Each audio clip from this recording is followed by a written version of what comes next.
Good morning, students. Today I am going to teach you unification of Germany. This is one of the most important event in the world history. All right. Um, During the time of French Revolution, Germany was divided into 300 big and small kingdoms. Okay, and these 300 small kingdoms, they used to fight with each other. Okay, after the French Revolution, Napoleon, he came into power in 1799. All right, and we all know that Napoleon, he was a ambitious ruler, and he wanted to expand the territory of France. Okay, और due to his territorial expansion, Germany को जो छोटे छोटे जो states थे 300 big and small kingdoms, उन्हें खतरा था because they can't able to prevent from the attack of Napoleon. And for that reason they formed two groups, one Prussia, another Austria. Okay, Prussian people, they were the liberals and they were the Protestant, whereas in Austria they were the conservatives. Okay, and believe in Catholics. In 1815, what happened? Napoleon was defeated. Okay, and after the defeat of Napoleon, the people of Germany, they wanted to unite. And for the unification, several steps they had taken one by one, but we will see that how and why they failed. Okay, first step was Zollverein.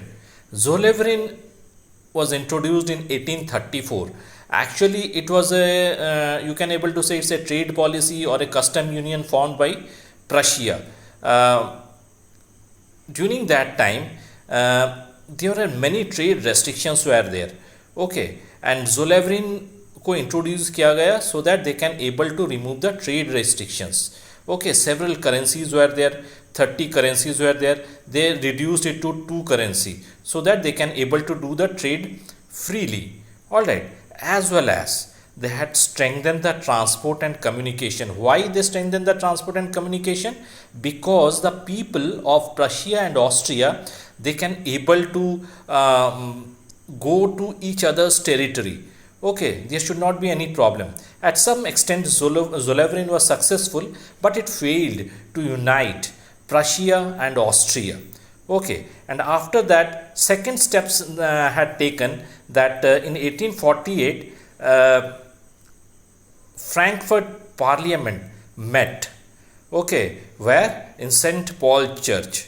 There, the king and 831 representatives met with each other, but the meeting failed. Why? Because king does not want to curtail his power. All right, but in spite of that, some of the points were agreed by the king. जैसे कि serfdom abolished. Okay, serfdom means dash pratha. All right, serfdom abolished, as well as autonomy granted to Hungary. Right, students, तो we have seen that Germany को United करने के लिए first Zollverein they introduced, but it failed to unite Germany, unite Prussia and Austria. Secondly, we have seen that 831 representative as well as the king, they met in Frankfurt Parliament, but that also failed. In 1861, what happened? King William I became king of Prussia, and he appointed Otto von Bismarck, because Prussian king, he also wanted to unite Germany. All right, and Otto von Bismarck, he was one of the finest, you can say one of the chief minister. All right, and he ruled there in a clever way. He was a tactical person. We used to call him man of blood and iron. He was so powerful. When he talked, nobody can able to say anything against him. When he came into power, when he was appointed as a chief minister, all right, he strengthened his army, gave new weapon to his army so that he can able to conquer the small kingdoms of Germany, and after that they can able to unite it in the small united in greater Germany. Okay, means smaller जो kingdoms थे उसे वो बड़े German जो है greater Germany में मिला सके, राइट. एंड 7 years तक he fought 3 wars, and he won those 3 wars, and he was also successful to unite small states in greater Germany. And at last what he has done, he directly attacked Austria and conquered Austria, and after that he united Prussia and Austria and made a greater Germany.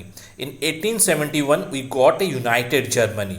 Okay, and in that same year he became the Chancellor of Germany. We can able to compare Otto von Bismarck with Sardar Vallabhbhai Patel. Okay, because Sardar Vallabhbhai Patel also united 529 states of India. All right, so students, this is the topic, and if you have any problem you can able to call me at any time, student, and whatever worksheet I am giving, please do that and show it to me. And remember this, this chapter is going to come in PT1. For that reason I am saying again and again, please, if you have any problem, all right, talk to me so that I can able to clear your doubt during the time of exam. Before exam I'm not going to explain this chapter. Thank you, student.